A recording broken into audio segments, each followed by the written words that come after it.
So today we are going to be comparing the Sandking SWB and the Dubsta 6x6. Hope you enjoy.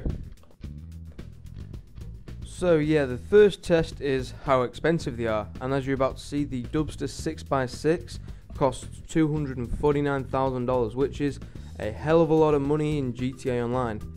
Now, I personally don't think it's worth it, other than the novelty aspect of having 6 wheels, but in terms of the tests we do, the Sandking does not do too badly in any of them. And as we can now see, the Sandking's only $38,000, so in terms of value for money, that test has got to go to the Sandking. Now, I presume that if you are going to buy either one of these two cars, you want a car that is big. And as you can see right here, the Sandking is a hell of a lot bigger. The Sandking's about a foot wider and about 2 foot longer, as well as an awful lot higher, giving you much better ground clearance for off-road driving.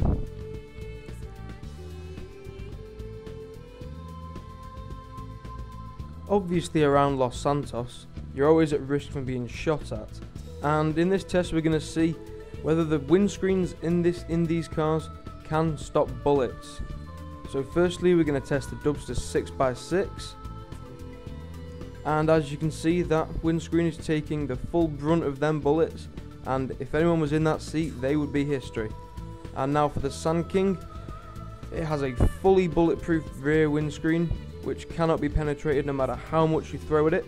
And as you can see now, we're going to up the caliber a little bit, and still nothing. So I think this test has definitely got to go to the Sandking.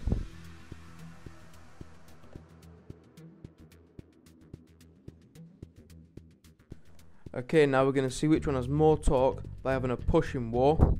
Now, I would expect the Dubsta 6x6 to win simply because it's got 6 wheels compared to 4, so it should have a lot more grip, but we're about to find out. And as expected, the Dubsta gets into an early lead, pushing the Sandking back, but once the Sandking gets them massive 4 wheels spinning, it seems to push the Dubsta back until they sort of reach a stalemate where neither car can move the other one. I think this was the most surprising test, but I think we're going to have to call this one a dead heat.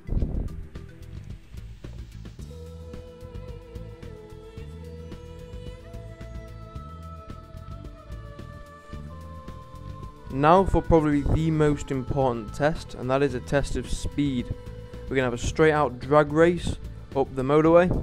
Now it is worth noting that both these cars are fully upgraded. They've got all the engine modifications, all the transmission modifications, the turbos, everything. And as we can see, the Dubsta gets into an early lead, and it maintains that lead, to be honest. The Sandking is really not a quick car, and the Dubsta does have the pace on it. So this round has got to go to the Dubsta all day.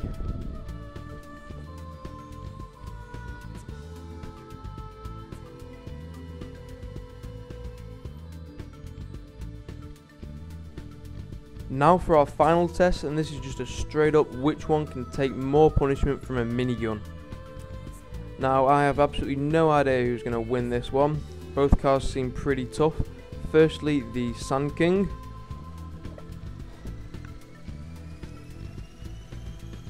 The Sandking takes 324 rounds of minigun ammunition before blowing up.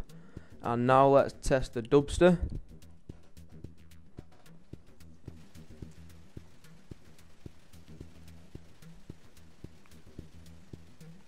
The Dubsta definitely seems to be taking a lot more punishment at the moment, and in total the Dubsta took 468 rounds, so the Dubsta will win this round.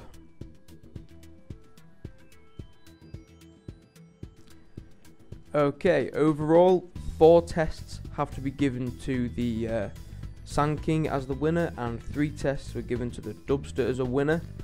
I think overall these cars are both very, very closely matched, but I would go for the Sandking based on the fact that it is so much cheaper. Anyway, I hope you found this useful. Hope you enjoyed the video. Leave a like if you did, and see you in a bit.